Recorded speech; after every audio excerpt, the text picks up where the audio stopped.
Vous savez maintenant presque tout sur la production et la circulation de l'électricité. Et vous savez combien elle coûte. Si seuls les propriétaires peuvent changer les installations, dont dépendent la plupart des frais liés aux espaces communs, locataires comme propriétaires peuvent agir directement sur les autres montants de leur facture. Par exemple ici, la lumière dans les couloirs et l'électricité qui fait fonctionner l'ascenseur ont un coût, tout comme le fonctionnement de la ventilation et du local technique qui permet de faire circuler le chauffage dans l'immeuble. Dans les espaces communs, à la buanderie aussi, ça coûte un peu, voire beaucoup. Mais c'est chez vous que vous consommez le plus. Lumière, TV, musique, sans oublier le ménage pour une autre mélodie, et puis la consommation annuelle de la console de jeu, et ce qu'il faut pour rester connecté.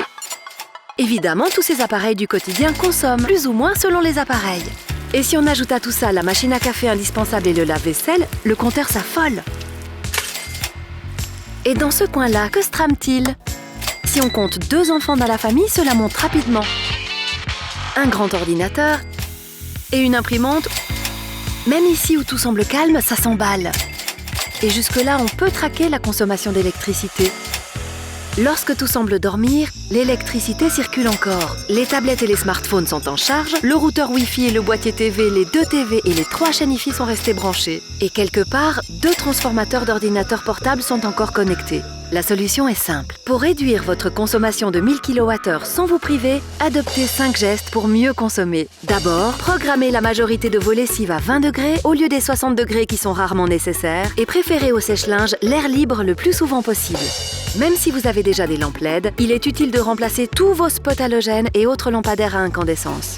Dégivrez le congélateur régulièrement et optez pour un réglage à moins 18 degrés pour le congélateur et 5 degrés pour le frigo, largement suffisant. N'oubliez pas de remplacer vos vieux appareils les plus énergivores, comme l'aspirateur, par des modèles plus récents. Finalement, en veille, les appareils continuent de consommer inutilement. Pensez aux fiches multiprises munies d'un interrupteur et aux prises avec minuterie. À votre échelle, cette économie de 1000 kWh représente un gain annuel de 200 francs environ. Et à l'échelle de tous les ménages suisses, cela permettrait, soyons fous, de fermer une petite centrale nucléaire ou de se passer de la production de près de 2 gros barrages ou de celle de 1500 éoliennes sur sol helvétique ou encore de l'équivalent de plus de 4 fois l'ensemble des installations photovoltaïques de Suisse.